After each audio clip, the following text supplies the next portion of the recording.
All right, so we're going to talk about deals and how to structure deals in this one based upon the various pipelines. So we've got our various pipelines up here. We have residential construction, commercial construction. These will be for Del Rio Stone versus for Kingstone Supply. We have homeowner and then existing accounts, which is sales. So ignore this one that says account, and then ignore this one that is all pipelines. We're not going to be using those for the sake of this.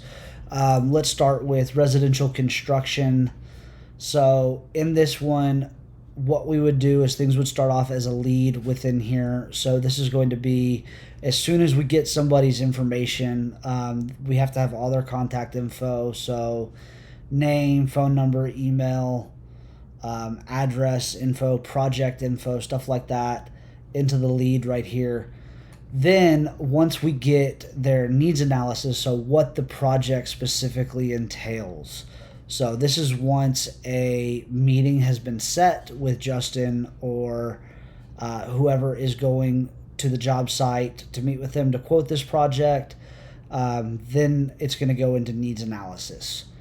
From there, once we're ready to quote it, it's going to be moved over to proposal and price and quote. And then from there, it moves to follow up.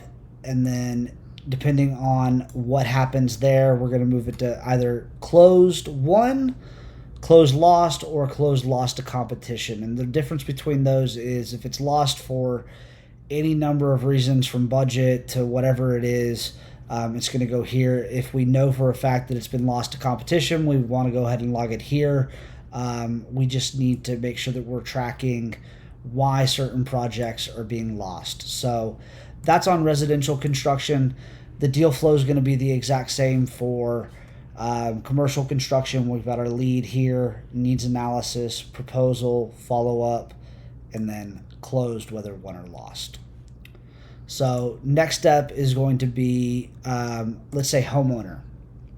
So for homeowner, it's going to be lead comes in.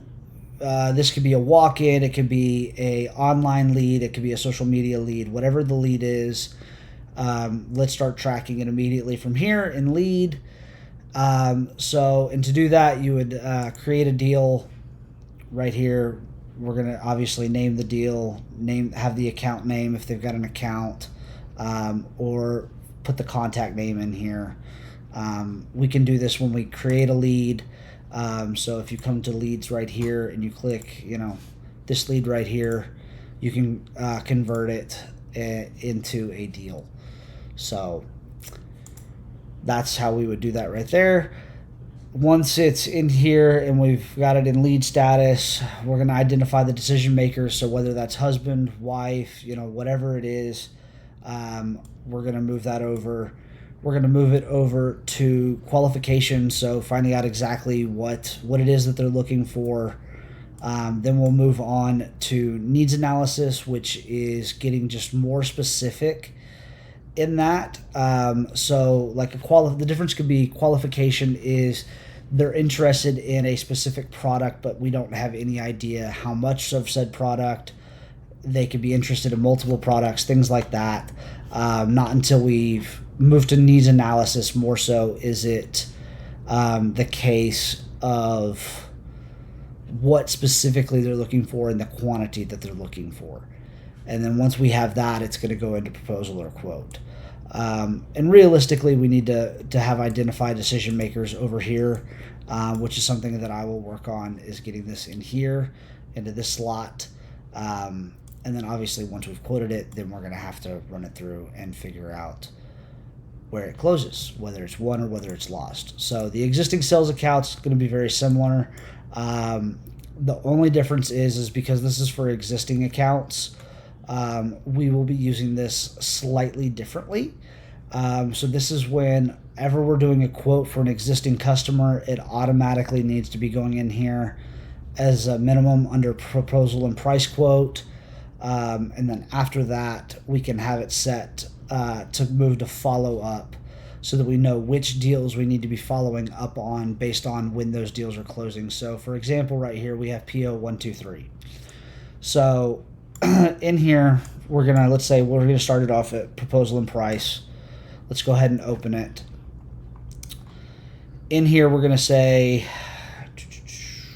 let's go ahead and edit it. So we're gonna see based off when this quote closes. So let's say it's gonna close May 25th. So we have it here. Go back to deals. So because we know that it closes May 25th, we're going to move it into follow-up, and we need to make sure that we keep an eye on this so that we know that we're following up on it prior to May 25th. And now what else you can do is you can come in here and you can create an activity. So you can create an open activity, a task associated with it, so that you can contact said person, and make notes to yourself or create reminders for yourself to be able to contact that person. Or if it's something that they're coming in for, you can log a call, so you can schedule a call to them. You can schedule meetings, which way works better for you. Scheduling a call is probably the most generic, but probably the best way, or a task. But that's our deal flow.